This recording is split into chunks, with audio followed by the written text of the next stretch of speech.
I'm going to take a slightly different approach going forward. I mean, how do you do that and still be authentic? Well, I think you can. I mean, you can give voice to what's going on in the country, and it's very important. I've worked on State of the Union speeches, which are hard, and they're hard because they can be undisciplined, and you can also get too defensive, try and convince people that you've done well. But no, what he can do is he can signal that he knows that things are different, that he hears the American public and lay out agenda. But in the end, it's events that matter. He's just got to be able to say what he's going to do, but then he has to execute on what he wants to do. Pete Wehner and Jonathan Capehart, and we will be coming back to talk with the two of you after the President's State of the Union. We thank you both. And to all of you who are watching, please stay with us. Our coverage of President Biden's State of the Union continues in just a moment right here on PBS. This program was made possible by contributions to your PBS station from viewers like you. Thank you.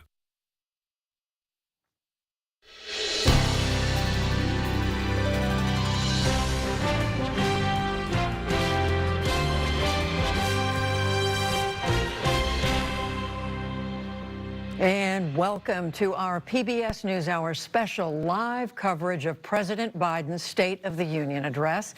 Good evening, I'm Judy Woodruff in Washington. The president is going to be arriving at the U.S. Capitol, the House chambers momentarily. We are going to be turning to our correspondents throughout the night for their reporting on the president's speech. Our Amna Nawaz is on Capitol Hill. She's in the Cannon House office building.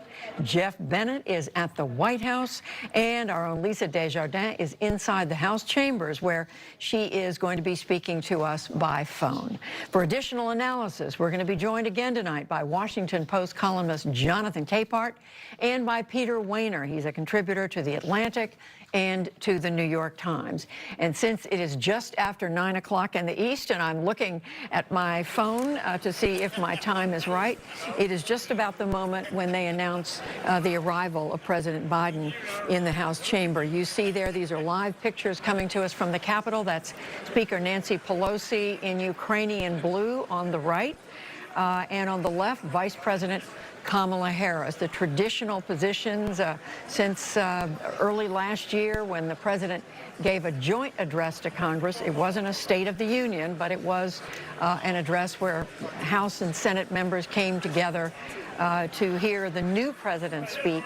This is the second time we've seen the joint chambers, the two chambers come together in joint session. We're seeing assorted members of Congress, members of the Supreme Court, Brett Kavanaugh, Amy Coney Barrett, the Chief Justice John Roberts. We're seeing a parade of and Justice Stephen Breyer, who is retiring at the end of this term of the Supreme Court. We've been reporting on the nomination of the first black woman, Ketanji Brown Jackson, to take Justice Breyer's place, and those confirmation hearings will be coming up in several weeks.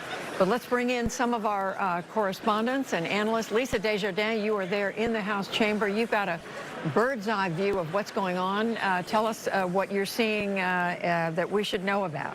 Well, it looks like they're running a few minutes behind. That's not a shock. This is the first time many of these members have been able to interact in this form, literally in years.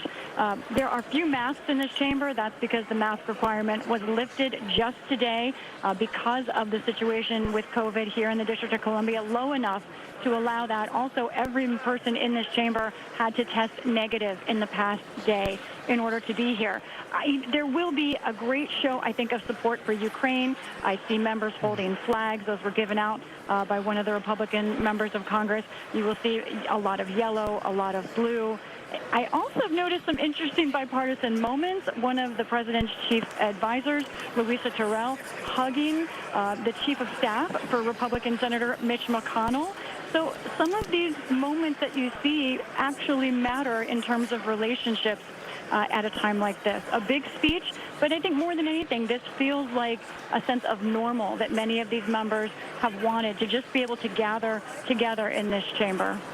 So many things coming together at the same time, Lisa, as you say, people wanting so badly to get back to normal, to shake off the restrictions of COVID. But as we've been reporting now for several days, this speech comes in the middle of a crisis around the globe in Ukraine, where the Russians have invaded that sovereign country and are marching on their way to take over, in their attempt to take over cities, and as they've said, their goal is to take over the government. We are still waiting for President Biden. We're keeping an eye out on the House chamber, waiting for President Biden to arrive. Amna Nawaz, as we said, is at the Capitol in the Cannon House office building. And Amna, I think you've been reporting for the last, well, ever since the invasion happened, and trying to get a sense of international reaction to it. This is one of the rare times when news that is not centered right here in the United States is going to be front and center at a State of the Union. You're absolutely right, Judy. I mean, the confluence of factors that have to be top priorities for the president right now is really unprecedented. I mean, think about it. He's talking during a time of pandemic recovery after a once-in-a-generation, once-in-a-century pandemic. Going to interrupt you, Amna, just one second. I'll toss it back to you, Judy. Come right back to you in a minute. We've just heard the President of the United States announced by General William Walker. He's the House Sergeant at Arms. And here comes President Biden greeting members of Congress, many of whom he knows. He served for more than 3 decades in the Senate. He knows many of these members on both sides of the aisle there. You see him greeting many of them personally. And as Lisa Desjardins pointed out, this is one of the only times we've seen members of Congress, or certainly that we've seen the president without a mask in a large setting like this. But Amna, I want to come back to you. I didn't mean to interrupt you making the point that you were about how unusual it is that this terrible conflict in Ukraine is going to be frankly subject number 1 for the State of the Union. That's absolutely right, Judy. It sets up a real challenge for the president, right? Because this is chiefly meant to be an address to the American people, sort of a victory lap after his first year. And so many of the same challenges the president came into office and inherited and stepped into remain with him today. And now on top of that, you have this world-altering event with the Russian invasion into Ukraine. What strikes me as I'm watching this feed, though, is the number of Ukrainian flags you see lawmakers holding, the number of lawmakers who are wearing blue and yellow in solidarity with Ukraine. And I should also say I've been getting messages from some of my contacts on the ground in Ukraine who are watching this tonight, are watching our live stream and staying up late. It's 4 in the morning in Kyiv right now, and they wanted to be able to see what President Biden has to say live. So the challenge for him is enormous. He has to both message to an American public who are pandemic weary, who are dealing with record inflation, and also speak to the rest of the world about how the U.S. is going to continue to lead, continue to rally those NATO and Western allies and deter Russia in the midst of this ongoing invasion in Ukraine. And we should mention, too, foreign policy is something that's not typically high on Americans' list as a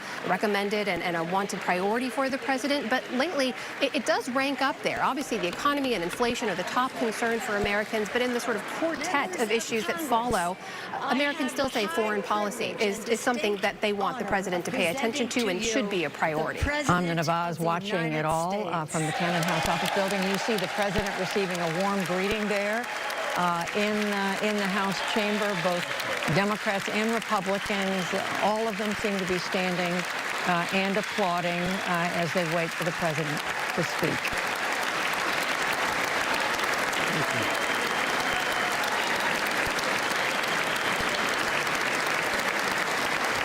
Thank you, thank you, thank you.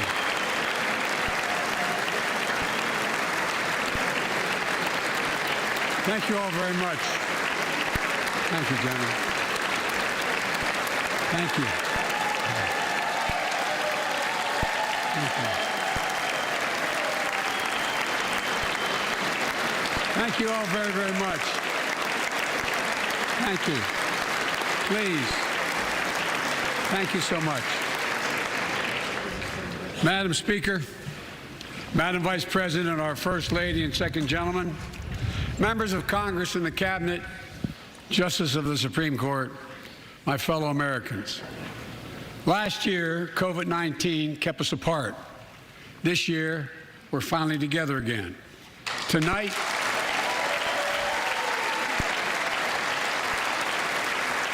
Tonight, we meet as Democrats, Republicans, and Independents, but most importantly, as Americans, with the duty to one another, to America, to the American people, to the Constitution, and an unwavering resolve that freedom will always triumph over tyranny.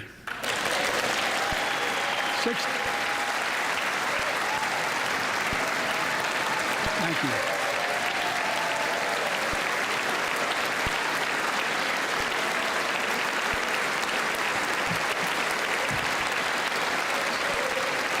6 days ago, Russia's Vladimir Putin sought to shake the very foundations of the free world, thinking he could make it bend to his menacing ways.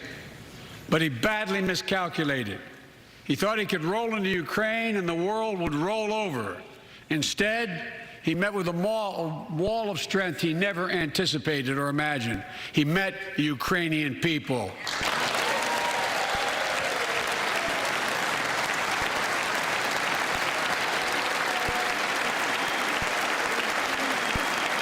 From President Zelensky to every Ukrainian, their fearlessness, their courage, their determination literally inspires the world. Groups of citizens blocking tanks with their bodies. Everyone from students to retirees to teachers turned soldiers defending their homeland. And in this struggle, President Zelensky said in his speech to the European Parliament, "Light will win over darkness." The Ukrainian ambassador to the United States is here tonight, sitting with the First Lady. Let each of us, if you're able to stand and send an unmistakable signal to the world of Ukraine. Thank you. Thank you, thank you, thank you.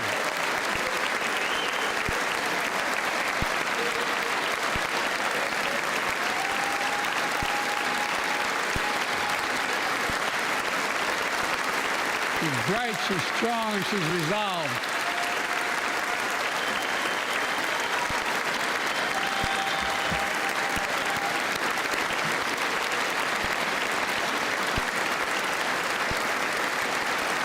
Yes, we, the United States of America, stand with the Ukrainian people. Throughout our history, we've learned this lesson. When dictators do not pay a price for their aggression, they cause more chaos. They keep moving, and the cost, the threats to America and America to the world keeps rising. That's why the NATO alliance was created, to secure peace and stability in Europe after World War II. The United States is a member, along with 29 other nations. It matters. American diplomacy matters. American resolve matters. Putin's latest attack on Ukraine was premeditated and totally unprovoked. He rejected repeated efforts at diplomacy. He thought the West and NATO wouldn't respond. He thought he could divide us at home, in this chamber, in this nation. He thought he could divide us in Europe as well. But Putin was wrong. We are ready. We are united, and that's what we did. We stayed united. We prepared extensively and carefully. We spent months building coalitions of other freedom-loving nations in Europe and the Americas, from America to the Asian and African continents, to confront Putin. Like many of you, I spent countless hours unifying our European allies. We shared with the world in advance what we knew Putin was planning and precisely how we would try to falsify and justify his aggression. We countered Russia's lies with the truth. And now that he's acted, the free world is holding him accountable, along with 27 members of the European Union, including France, Germany, Italy, as well as countries like the United Kingdom, Canada, Japan, Korea, Australia, New Zealand, and many others. Even Switzerland are inflicting pain on Russia and supporting the people of Ukraine. Putin is now isolated from the world more than he has ever been. Together,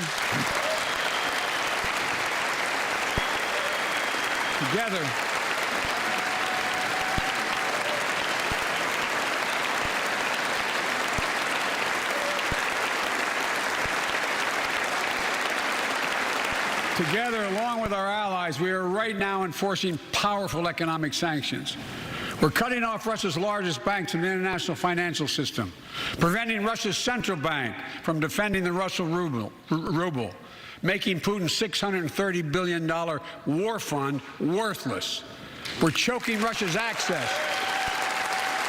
We're choking Russia's access to technology that will sap its economic strength and weaken its military for years to come.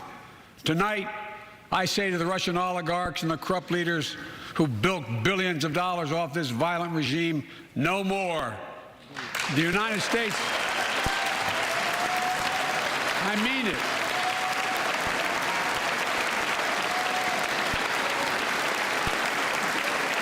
The United States Department of Justice is assembling a dedicated task force to go after the crimes of the Russian oligarchs.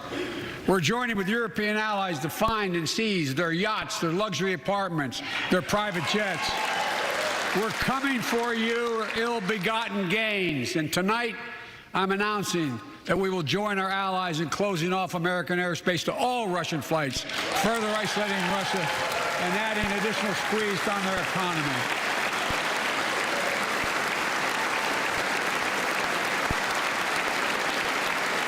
He has no idea what's coming. The ruble has already lost 30% of its value. The Russian stock market has lost 40% of its value, and trading remains suspended. The Russian economy is reeling, and Putin alone is the one to blame. Together with our allies, we're providing support to the Ukrainians in their fight for freedom. Military assistance, economic assistance, humanitarian assistance. We're giving more than $1 billion of direct assistance to Ukraine, and will continue to aid the Ukrainian people as they defend their country and help ease their suffering.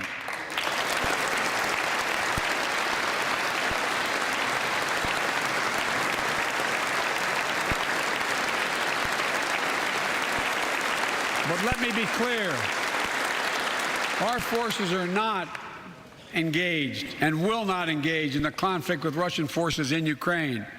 Our forces are not going to Europe to fight Ukraine, but to defend our NATO allies in the event that Putin decides to keep moving west. For that purpose, we have mobilized American ground forces, air squadrons, ship deployments to protect NATO countries including Poland, Romania, Latvia, Lithuania, and Estonia. And as I've made crystal clear, the United States and our allies will defend every inch of territory that is NATO territory with the full force of our collective power. Every single inch.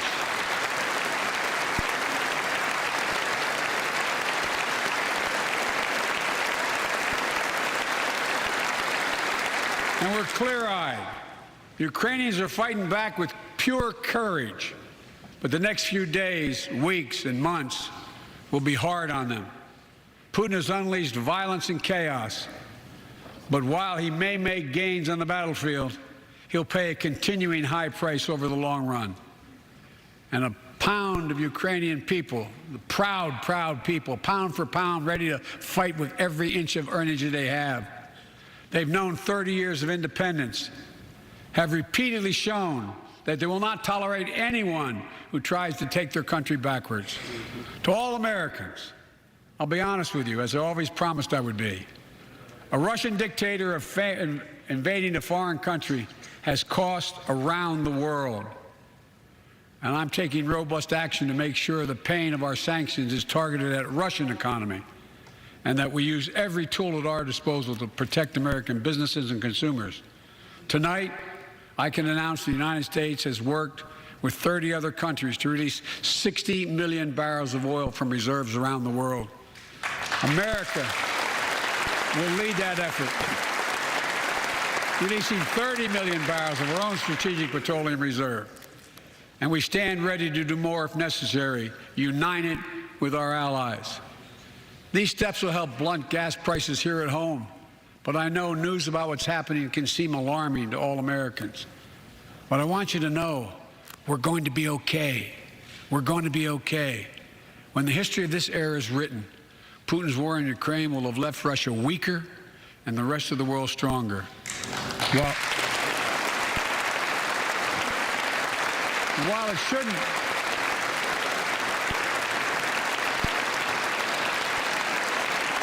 And while it shouldn't have taken something so terrible for people around the world to see what's at stake, now everyone sees it clearly. We see the unity among leaders of nations, a more unified Europe, a more unified West. We see unity among the people who are gathering in cities and large crowds around the world, even in Russia, to demonstrate their support for the people of Ukraine.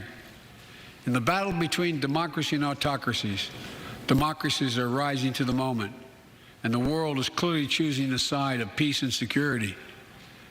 This is the real test, and it's going to take time. So let us continue to draw inspiration from the iron will of the Ukrainian people. To our fellow Ukrainian Americans who forged the deep bond that connects our two nations, we stand with you. We stand with you. Putin may circle Kyiv with tanks, but he'll never gain the hearts and souls of the Iranian people. He'll never extinguish their love of freedom, and he will never weaken the resolve of the free world.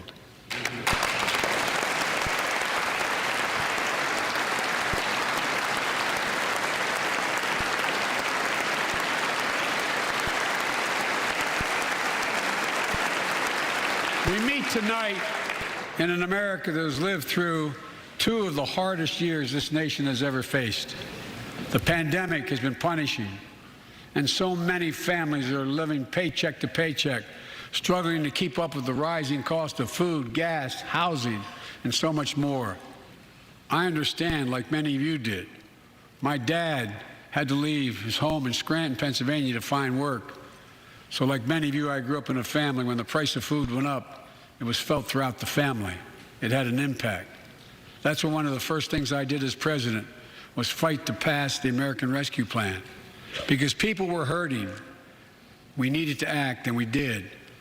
Few pieces of legislation have done more at a critical moment in our history to lift us out of a crisis. It fueled our efforts to vaccinate the nation and combat COVID-19. Delivered immediate economic relief to tens of millions of Americans. It helped put food on the table. Remember those long lines of cars waiting for hours just to get a box of food put in their trunk. It cut the cost of health care insurance. And as my dad used to say, it gave the people just a little bit of breathing room. Unlike the $2 trillion tax cut passed in the previous administration that benefited the top 1% of Americans, the American Rescue Plan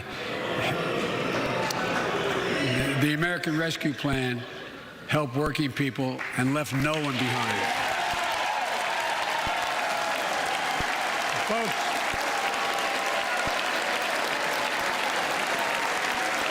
and it worked.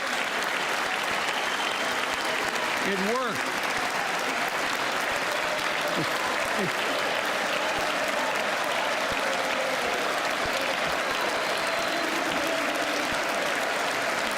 It worked. We created jobs, lots of jobs. In fact, our economy created over 6.5 million new jobs just last year. More jobs in 1 year than ever before in the history of the United States of America. The economy grew at a rate of 5.7 last year, the strongest growth rate in 40 years. And the first step in bringing fundamental change to our economy that hasn't worked for working people in this nation for too long. For the past 40 years, we were told that tax break for those at the top and benefits would trickle down and everyone would benefit. But that trickle-down theory led to a weaker economic growth, lower wages, bigger deficits, and a widening gap between the top and everyone else in nearly a century. Look, Vice President Harris and I ran for office, and I realize we have fundamental disagreements on this, but ran for office with a new economic vision for America.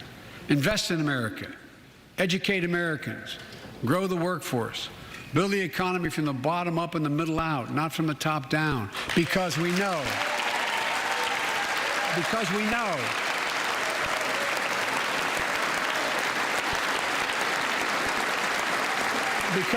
when the middle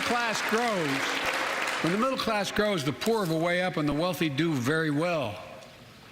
America used to have the best roads, bridges, and airports on earth.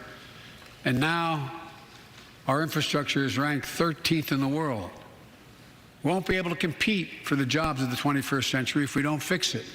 That's why it was so important to pass the bipartisan infrastructure law. And I thank my Republican friends who joined to invest and rebuild America, the single biggest investment in history. It was a bipartisan effort, and I want to thank the members of both parties who worked to make it happen. We're done talking about infrastructure weeks. We're now talking about an infrastructure decade. And look, it's going to transform America, to put us on a path to win the economic competition of the 21st century that we face with the rest of the world, particularly China. I've told Xi Jinping it's never been a good bet to bet against the American people. We'll create good jobs for millions of Americans, modernizing roads, airports, ports, waterways, all across America. And we'll do it to withstand the devastating effects of climate change and promote environmental justice. We'll build a national network of 500,000 electric vehicle charging stations. Begin to replace the poisonous lead pipes so every child, every American has clean water to drink at home and at school. We're going to provide affordable, high-speed internet for every American, rural, suburban, urban, and tribal communities. 4,000 projects have already been announced. Many of you have announced them in your districts. And tonight, I'm announcing that this year, we will start fixing over 65,000 miles of highway and 1,500 bridges in disrepair. And folks,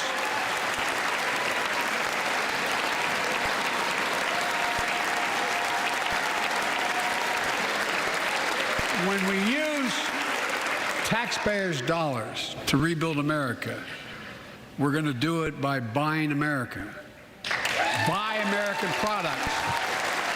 Support American jobs.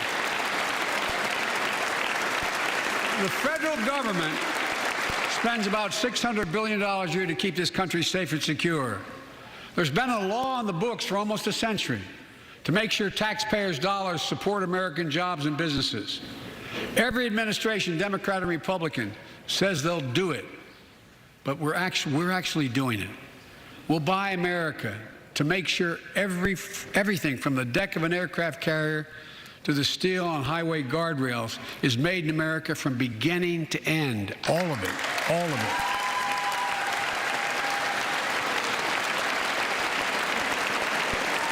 But folks, to compete for the jobs of the future, we also need a level playing field with China and other competitors. That's why it's so important to pass the Bipartisan Innovation Act sitting in Congress that will make record investments in emerging technologies and American manufacturing. We used to invest almost 2% of our GDP in research and development. We don't now. China is. Let me give you one example why it's so important to pass. If you travel 20 miles east of Columbus, Ohio, you'll find 1,000 empty acres of land. It won't look like much, but if you stop and look closely, you'll see a field of dreams, the ground on which America's future will be built. That's where Intel, the American company that helped build Silicon Valley, is going to build a $20 billion semiconductor megasite, up to 8 state-of-the-art factories in one place, 10,000 new jobs. And in those factories, the average job about $135,000 a year. Some of the most sophisticated manufacturing in the world to make computer chips the size of a fingertip that power the world in everyday lives. From smartphones, technology to the internet, technology is yet to be invented. But that's just the beginning.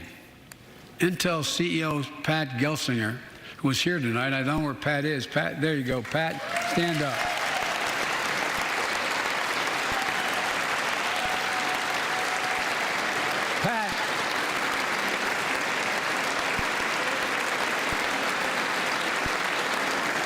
Pat came to see me, and he told me they're ready to increase their investment from $20 billion to $100 billion. That would be the biggest investment in manufacturing in American history. And all they're waiting for is for you to pass this bill. So let's not wait any longer. Send it to my desk. I'll sign it. And we'll really take off in a big way. And folks, Intel is not alone. There's something happening in America. Just look around and you'll see an amazing story. The rebirth of pride that comes from stamping products made in America. The revitalization of American manufacturing. Companies are choosing to build new factories here when just a few years ago they would have gone overseas. That's what's happening. Ford is investing $11 billion in electric vehicles, creating 11,000 jobs across the country. GM is making the largest investment in its history, $7 billion to build electric vehicles, creating 4,000 jobs in Michigan. All told, 369,000 new manufacturing jobs were created in America last year alone. Folks,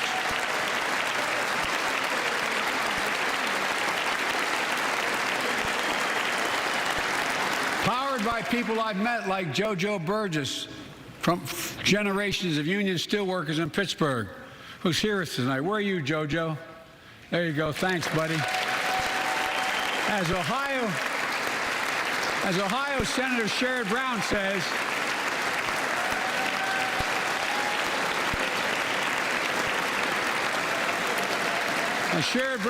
it's time to bury the label Rust Belt.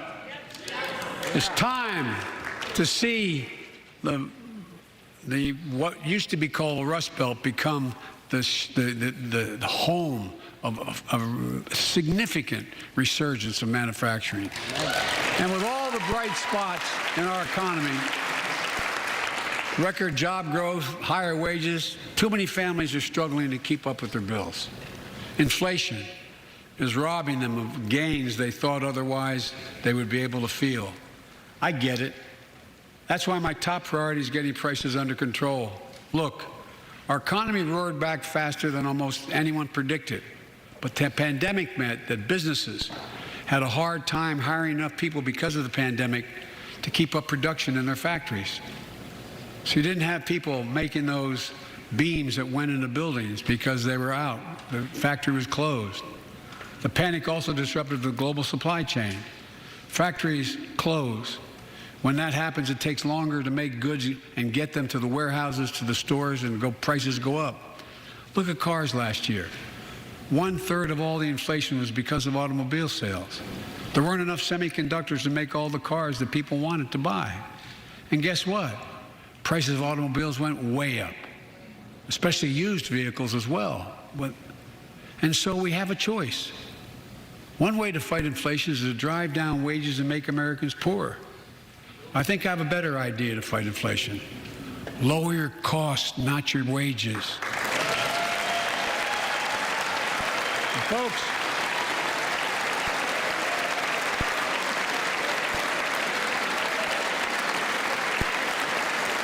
that means make more cars and semiconductors in America, more infrastructure and innovation in America, more goods moving faster and cheaper in America, more jobs where you can earn a good living in America.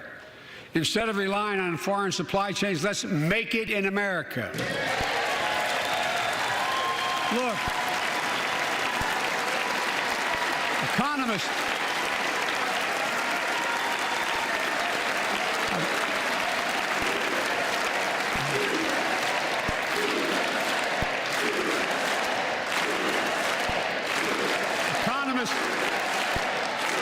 call this increasing the productive capacity of our economy. I call it building a better America. My plan to fight inflation will lower your costs and lower the deficit. 17 Nobel laureates in economics said my plan will ease long-term inflationary pressures. Top business leaders, and I believe most Americans support the plan. And here's the plan.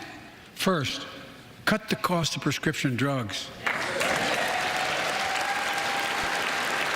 We pay more for the same drug produced by the same company in America than any other country in the world. Just look at insulin. 1 in 10 Americans has diabetes. In Virginia, I met a 13-year-old boy, the handsome young man standing up there, Joshua Davis. He and his dad both have type 1 diabetes, which means they need insulin every single day. Insulin costs about $10 a vial to make. That's what it costs the pharmaceutical company.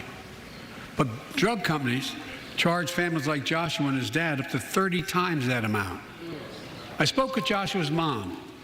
Imagine what it's like to look at your child who needs insulin to stay healthy and have no idea how in God's name you're going to be able to pay for it. What it does to your family, but what it does to your dignity, your ability to look your child in the eye, to be the parent you expect yourself to be. I really mean to think about that. That's what I think about. You know, yesterday, Joshua's here tonight, but yesterday was his birthday. Happy birthday, buddy, by the way. For Joshua and 200,000 other young people with type 1 diabetes, let's cap the cost of insulin at $35 a month so everyone can afford it. And drug companies will do very, very well, their profit margin. While we're at it, I know we have great disagreements on this floor with this. Let's let Medicare negotiate the price of prescription drugs.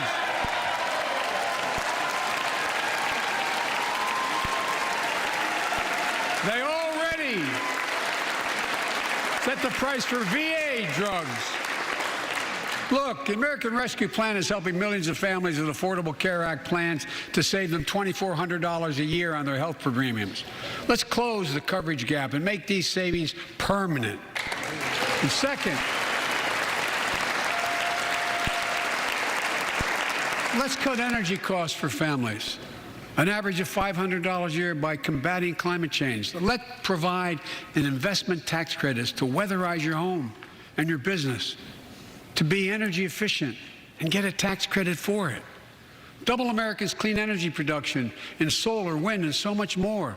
Lower the price of electric vehicles, saving another $80 a month that you're not going to have to pay at the pump. Folks,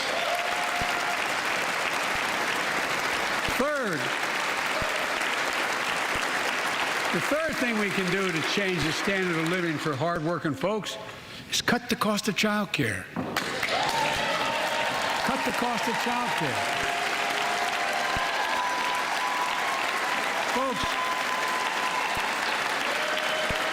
if you live in a major city in America, you pay up to $14,000 a year for child care per child. I was a single dad for 5 years, raising 2 kids. I had a lot of help, though. I had a mom, a dad, a brother, and a sister that really helped. But middle class and working folks shouldn't have to pay more than 7% of their income to care for the young children. My plan would cut the cost of child care in half for most families and help parents, including millions of women who left the workforce during the pandemic because they couldn't afford child care, to be able to get back to work, generating economic growth. But my plan doesn't stop there. It also includes home and long-term care, more affordable housing, pre-K for 3- and 4-year-olds. All these will lower costs to families. And under my plan, nobody, let me say this again, nobody earning less than $400,000 a year will pay an additional penny in new taxes. Not a single penny.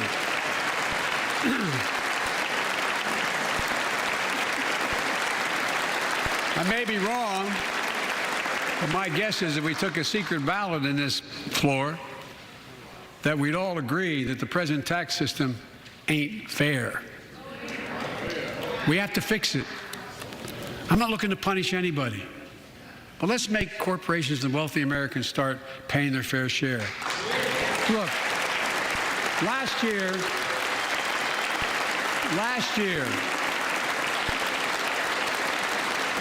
and like Chris Coons and Tom Carper and my distinguished Congresswoman, we come from the land of corporate America. There are more corporations incorporated in America than every other state in America combined. And I still won 36 years in a row. The point is, even they understand they should pay just a fair share. Last year, 55 of the Fortune 500 companies earned $40 billion in profit and paid zero in federal taxes.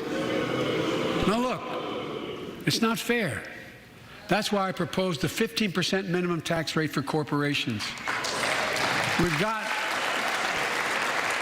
And that's why in the G7 and other meetings overseas, we're able to put together, I was able to be somewhat helpful, 130 countries agree on a global minimum tax rate. So companies can't get out of paying their taxes at home by shipping jobs and factories overseas. It'll raise billions of dollars.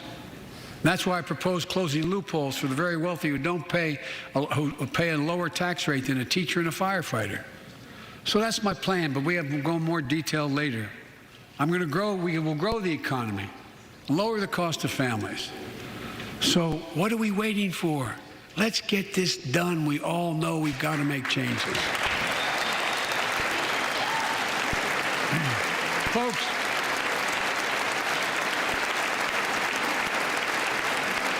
and while you're at it, confirm my nominees for the Federal Reserve, which plays a critical role in fighting inflation. My plan will not only lower costs and give families a fair shot, it will lower the deficit. The previous administration not only ballooned the deficit with those tax cuts for the very wealthy and corporations, it undermined the watchdogs, the job of those to keep pandemic relief funds being wasted. Remember we had those debates about whether or not those watchdogs should be able to see every day how much money was being spent, where was it going to the right place? But in my administration, the watchdogs are back. And we're going to go after the criminals who stole billions of relief money meant for small business and millions of Americans. Tonight, I'm announcing that the Justice Department will soon name a chief prosecutor for pandemic fraud.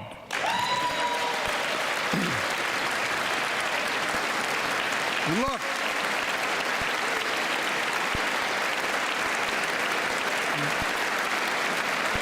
I think we all agree, thank you.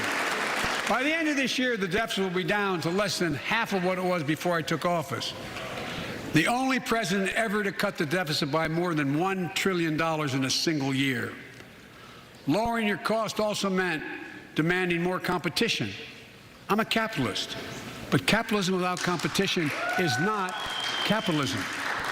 Capitalism without competition is exploitation. It drives up profits. And corporations have to compete. Their profits go up and your prices go up when they don't have to compete. Small businesses and family farmers and ranchers, I need not tell some of my Republican friends from those states. Guess what? You got 4 basic meat packing facilities. That's it. You play with them or you don't get to play at all. And you pay a hell of a lot more. A hell of a lot more because there's only 4. See what's happening with ocean carriers moving goods in and out of America. During the pandemic, about half a dozen or less foreign-owned companies raised prices by as much as 1,000% and made record profits. Tonight, I'm announcing a crackdown on those companies overcharging American businesses and consumers. And folks,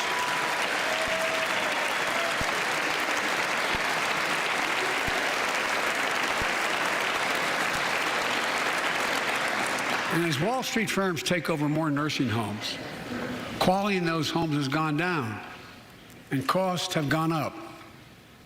That ends on my watch. Medicare is going to set higher standards for nursing homes and make sure your loved ones get the care they deserve and that they inspect and they will look at closely.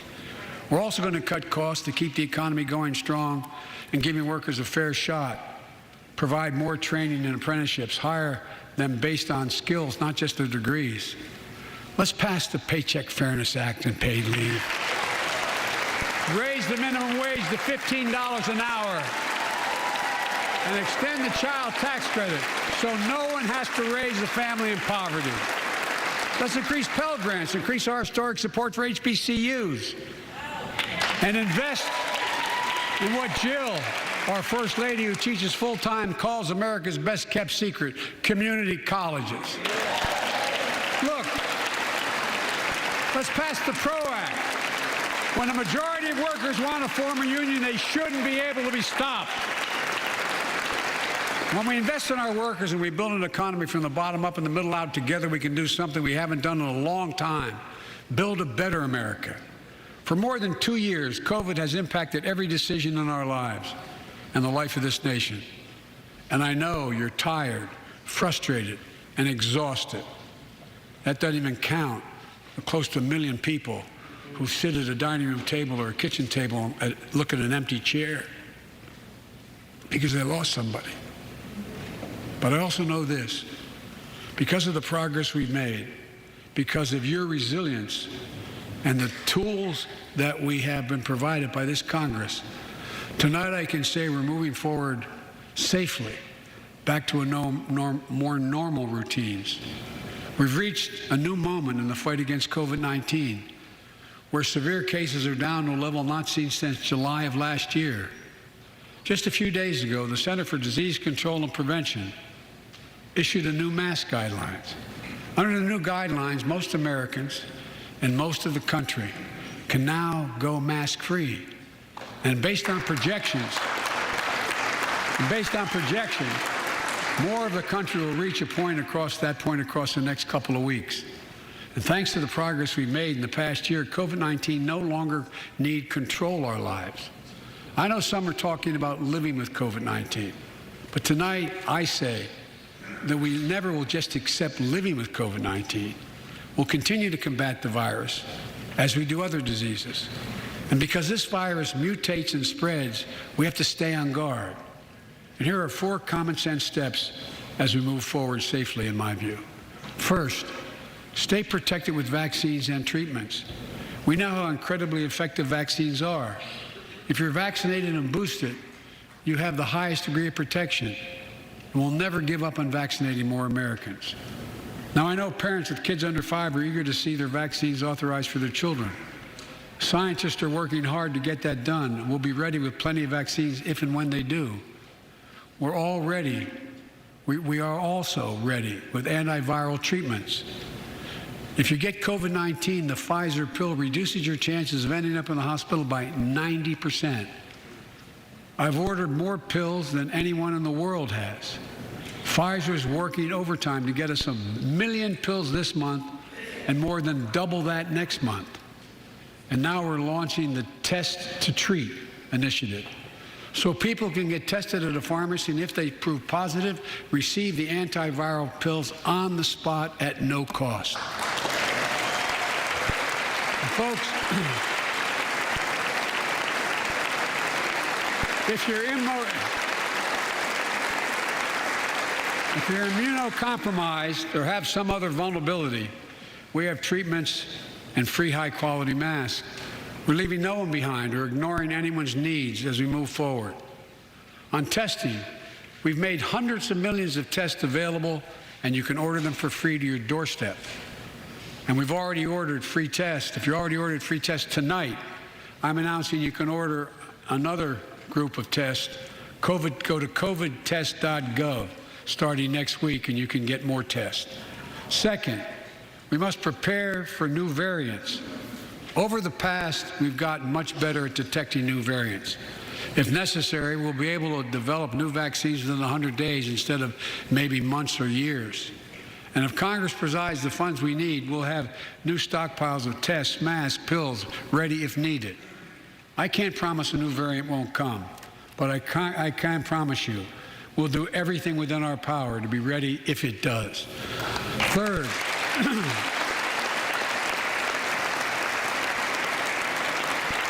we can end the shutdown of schools and businesses. We have the tools we need. It's time for America to get back to work and fill our great downtowns again with people. People working from home can feel safe and begin to return to their offices. We're doing that here in the federal government. The vast majority of federal workers will once again work in person. Our schools are open. Let's keep it that way. Our kids need to be in school.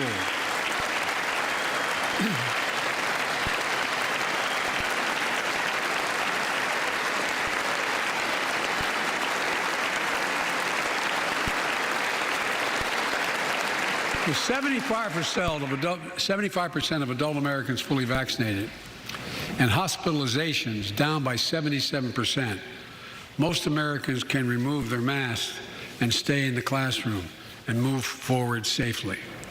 We achieved this because we provided free vaccines, treatments, tests, and masks.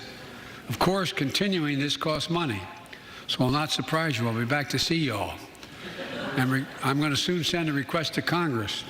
The vast majority of Americans have used these tools and may want again.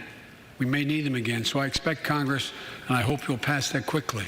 Fourth, we'll continue vaccinating the world. We've sent 475 million vaccine doses to 112 countries, more than any nation on earth. We won't stop, because you can't build a wall high enough to keep out a vaccine. The vaccine can stop the spread of these diseases. You know, we've lost so much in COVID-19. Time with one another. The worst of all, the loss of life. Let's use this moment to reset. So stop looking at COVID as a partisan dividing line. See it for what it is, a god-awful disease. Let's stop seeing each other as enemies and start seeing each other for who we are, fellow Americans. Look.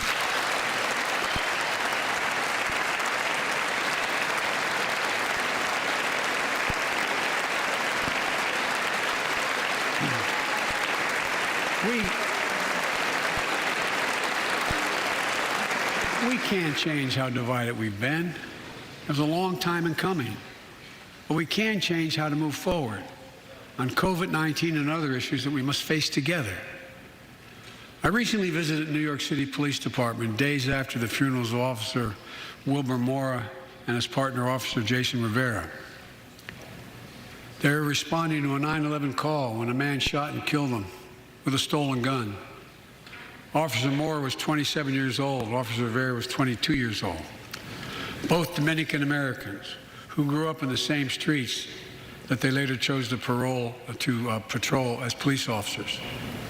I spoke with their families, and I told them they were forever in debt for their sacrifices and will carry on their mission to restore the trust and safety in every community deserves. Like some of you that have been around for a while, I've worked with you on these issues for a long time. I know what works. Investigating crime prevention and community policing, cops who walk the beat, who know the neighborhood, and who can restore trust and safety. Let's not abandon our streets or choose between safety and equal justice. Let's come together and protect our communities, restore trust, and hold law enforcement accountable. That's why the Justice Department has required body cameras, banned chokeholds, and restricted no-knock warrants for its officers. That's why the American Rescue Plan that you all provided $350 billion that cities, states, and counties can use to hire more police, invest in more proven strategies.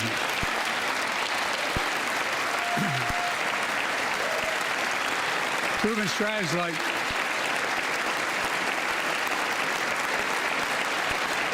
strategies like community violence interruption, trusted messengers, breaking the cycle of violence and trauma, and giving young people some hope. We should all agree the answer is not to defund the police. That's right. It's to fund the police. Fund them. Fund them.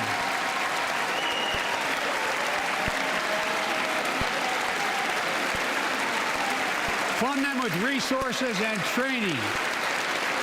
Resources and training they need to protect our communities. I ask Democrats and Republicans alike to pass my budget and keep our neighborhoods safe. And we'll do everything in my power to crack down on gun trafficking of ghost guns that you can buy online, assemble at home, no serial numbers, can't be traced, I asked Congress to pass proven measures to reduce gun violence, pass universal background checks. Why should anyone on the terrorist list be able to purchase a weapon? Why? Why? And folks, ban assault weapons with high-capacity magazines that hold up to 100 rounds. You think the deer are wearing Kevlar vests? Look, repeal the liability shield. It makes gun manufacturers the only industry in America that can't be sued. The only one. Imagine had we done that with the tobacco manufacturers. These laws don't infringe on the Second Amendment. They save lives. The most fundamental right in America is the right to vote and have it counted. And look, it's under assault.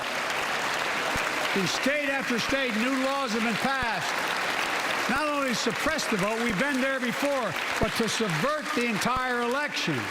We can't let this happen. Tonight I call on the Senate to pass the Freedom to Vote Act, pass the John Lewis Act, Voting Rights Act. And while you're at it, pass the Disclose Act so Americans know who's funding our election. Look, tonight, I'd like to honor someone who dedicated his life to serve this country. Justice Breyer, an Army veteran, constitutional scholar, retiring Justice of the United States Supreme Court. Justice Breyer, thank you for your service. Thank you, thank you, thank you. I mean it. Get up, stand, let them see you. Thank you.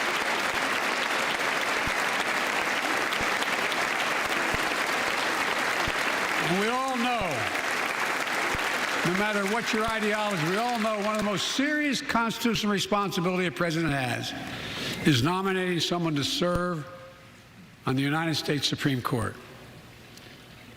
As I did 4 days ago, I've nominated the Circuit Court of Appeals, Ketanji Brown Jackson, one of our nation's top legal minds, who continue in Justice Breyer's legacy of excellence. A former top litigator in private practice, a former federal public defender, from a family of public school educators and police officers. She's a consensus builder. Since she's been nominated, she's received a broad range of support, including the Fraternal Order of Police and former judges supported by Democrats and Republicans. Folks, if we're to advance liberty and justice, we need to secure our border and fix the immigration system.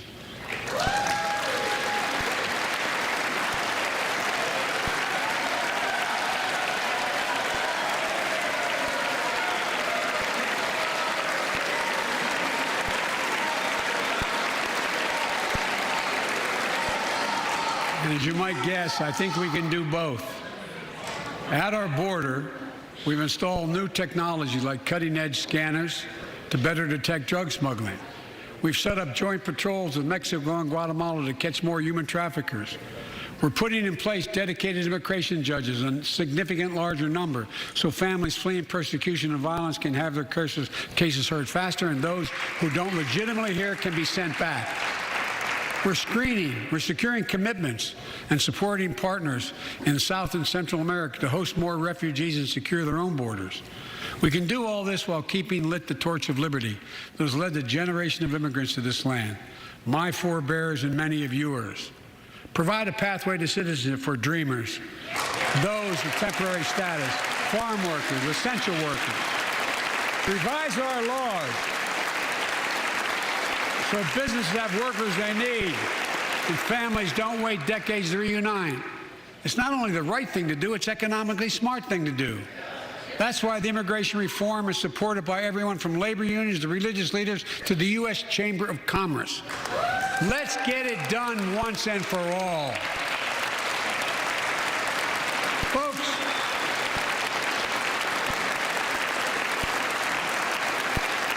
advancing liberty and justice also requires protecting the rights of women.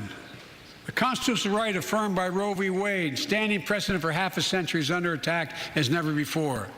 If you want to go forward, not backwards, we must protect access to health care, preserve a woman's right to choose, and continue to advance maternal health care for all Americans. And folks, for our LGBTQ plus Americans, let's finally get the Bipartisan Equality Act to my desk.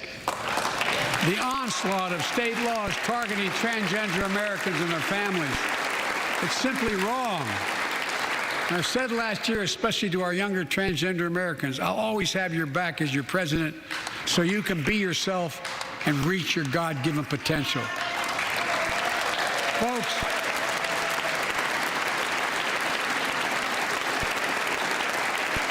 as I've just demonstrated, while it often appears we do not agree, and that we do agree on a lot more things than we acknowledge. I signed 80 bipartisan bills into law last year, from preventing government shutdowns, to protecting Asian Americans from still too common hate crimes, to reforming military justice, and will soon be strengthening the Violence Against Women Act that I first wrote 3 decades ago. And it's important. It's important for us to show the nation we can come together and do big things. So tonight I'm offering a unity agenda for the nation. 4 big things we can do together, in my view. First, beat the opioid epidemic. There's so much we can do. Increase funding for prevention, treatment, harm reduction and recovery. Get rid of outdated rules and stop doctors that stop doctors from prescribing treatments. Stop the flow of illicit drugs by working with state and local law enforcement to go after the traffickers. And if you're suffering from addiction, you should know you're not alone. I believe in recovery, and I celebrate the 23 million Americans in recovery. Second, let's take on mental health, especially among our children whose lives and education have been turned upside down. The American Rescue Plan gave schools money to hire teachers and help students make up for lost learning. I urge every parent to make sure your school does just that. They have the money. We can all play a part. Sign up to be a tutor or a mentor. Children were also struggling before the pandemic: bullying, violence, trauma, and the harms of social media. As Frances Haugen, who is here tonight with us, has shown, we must hold social media platforms accountable for the national experiment they're conducting on our children for profit.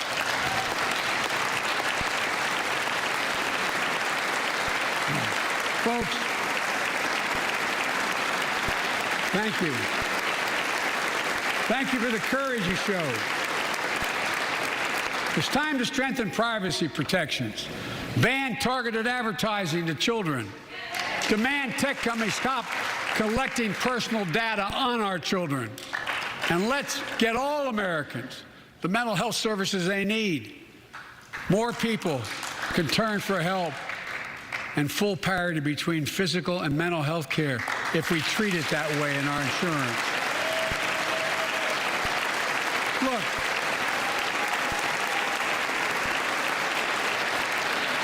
the third piece of that agenda is support our veterans. Veterans are the backbone and the spine of this country.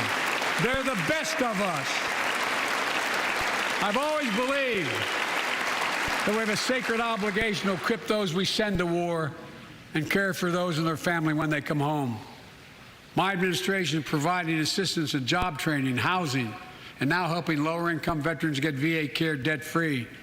And our troops in Iraq and Afghanistan have faced many dangers, one being stationed at bases breathing in toxic smoke from burn pits. Many of you have been there. I've been in and out of Iraq and Afghanistan over 40 times. These burn pits that incinerate waste, the waste of war, medical and hazardous material, jet fuel, and so much more.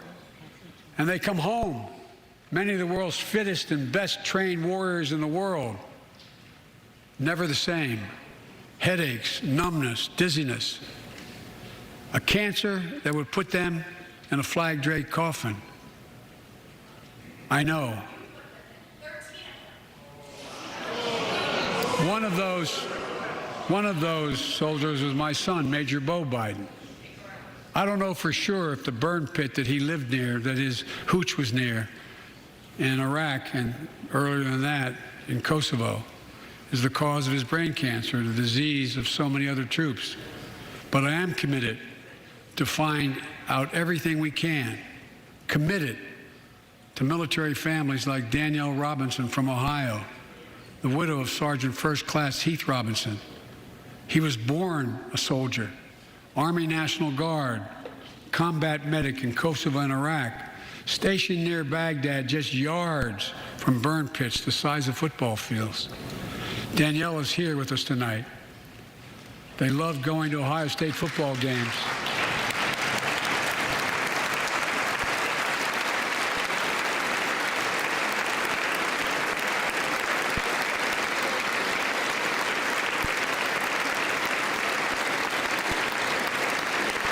And he loved building Legos with their daughter. But cancer from prolonged exposure to burn pits ravaged Heath's lungs and body. Danielle says Heath was a fighter to the very end. He didn't know how to stop fighting, and neither did she. Through her pain, she found purpose to demand that we do better. Tonight, Danielle, we are going to do better. The VA is pioneering new ways of linking toxic exposure to disease, already helping more veterans get benefits. And tonight, I'm announcing we're expanding eligibility to veterans suffering from 9 respiratory cancers.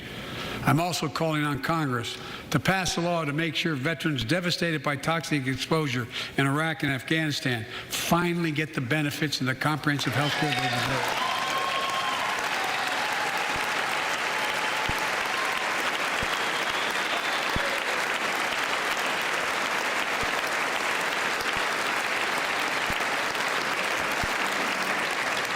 And fourth and last, let's end cancer as we know it. This is personal.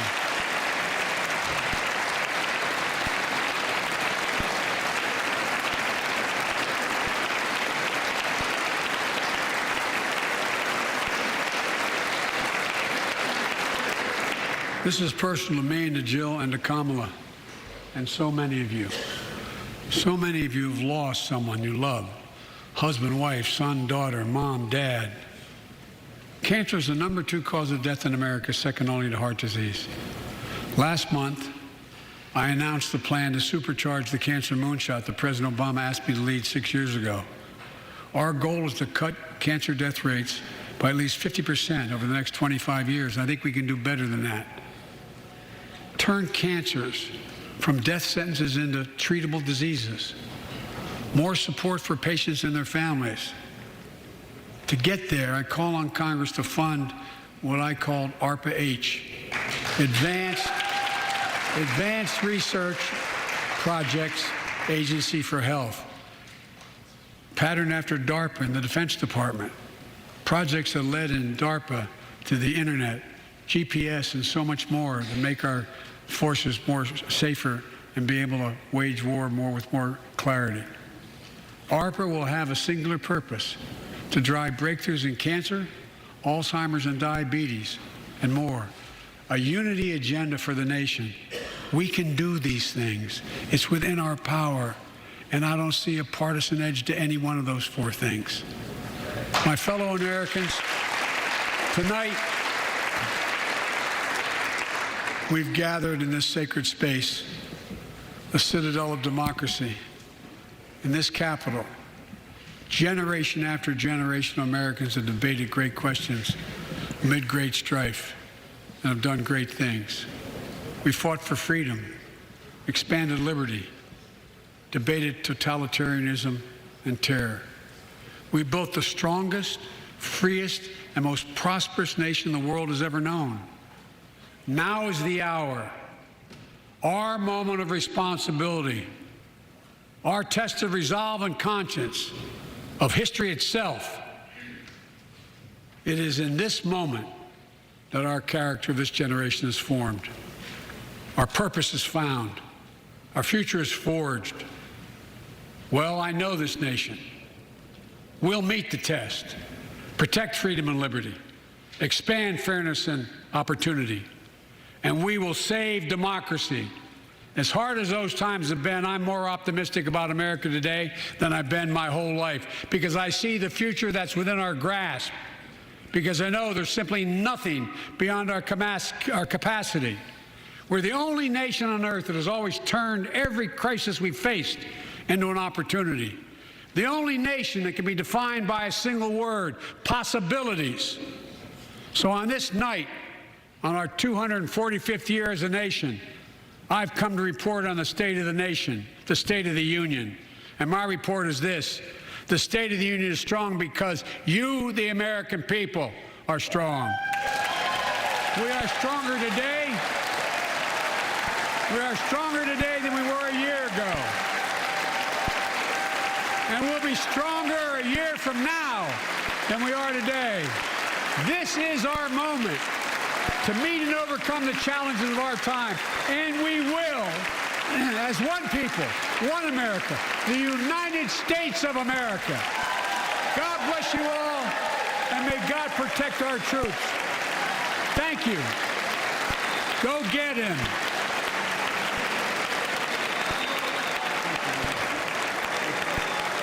President Biden thanking House Speaker Nancy Pelosi, shaking hands with her and with Vice President Kamala Harris after a 1 hour and 2-minute State of the Union address, starting out on Ukraine, rallying Americans to support the Ukrainian people who are right now struggling to survive against a Russian onslaught. The president moving on after 15, 20 minutes of talking about Ukraine, moving on to talk about the challenges of his administration. Domestic, health care, voting rights, the strength of the country, and then, as you hear in the last few moments of the speech, coming back to democracy and calling on the nation to come together. Saying this is our moment of responsibility, our test of resolve and conscience, of history itself. He said it is in this moment that our character is formed, a character of this generation, our purpose is found, our future is forged. The president making a point to appeal to unity at a time when the country is so clearly divided politically. As we watch President Biden leave the House chamber, greeting House members, Senate members, Pramila Jayapal, who leads the Progressive Caucus in the House, greeting members of the Senate. We saw Democrats cheering more than we did Republicans, but there were times when we saw people across both sides of the House chamber cheering. We have correspondents joining us as we watch President Biden leave. We also have our analysts, Jonathan Capehart with the Washington Post, Peter Wehner, who writes for the Atlantic magazine. Jonathan Capehart, I want to come to you. I was struck that the president used Ukraine in the beginning to bring the country together, and then as he wrapped up the speech, again appealed for unity, appealed to Americans to work across our political divide. And you know, the word that connects those two, the beginning and the end, is democracy. The focus on Ukraine was the focus on a people who have a democratically elected government that is now under siege by a country run by a dictator. The fact that the president spent the first 12 minutes, and I was keeping tabs, the first 12 minutes of his speech talking about Ukraine, lauding the spirit and the courage of the Ukrainian people, while at the same time earning bipartisan standing ovations from Democrats and Republicans for the words he was saying, the support he was giving to the Ukrainian people. And then at the end of the speech, throughout the campaign, Judy, the one time I always saw Joe Biden, candidate Joe Biden and President Joe Biden, get animated, passionate, fiery is when he is talking about the American people and American democracy and what we can do and what we can achieve when we are united as a people. And so when you look at these two bookends of the speech, what we heard is a president who is committed in his bones to democracy at home and abroad. And that theme of unity, as we've just been talking about, ran through the speech in many ways. I just want to say we're watching President Biden linger, I think perhaps longer than other presidents have, leaving the chamber. This is someone who spent 36 years in the United States Senate. He paid tribute to Justice Stephen Breyer, who you can see standing there to speak with him before he leaves the chamber. This is someone who is familiar with this body, with the Senate, with the House, having served in the Senate. But these, I think you see the warmth of the friendship between the president and Justice Breyer, who himself worked in the United States Senate. He was a legal advisor to the late Senator Edward Kennedy. But I want to bring in Peter Weiner quickly and ask you about what the president had to say, Pete Weiner, about what he called a unity agenda. He said, I think we can work together on cancer. We can work together, he said, on veterans, on mental health, on defeating the opioid epidemic. Is that realistic? I think it is realistic. I think I'd say a couple things about the speech. I thought the emotional high point was at the beginning when he talked about Ukraine. And I think he tapped into something which we've all seen, which is that this moment, what we've seen from the Ukrainian people and President Zelensky,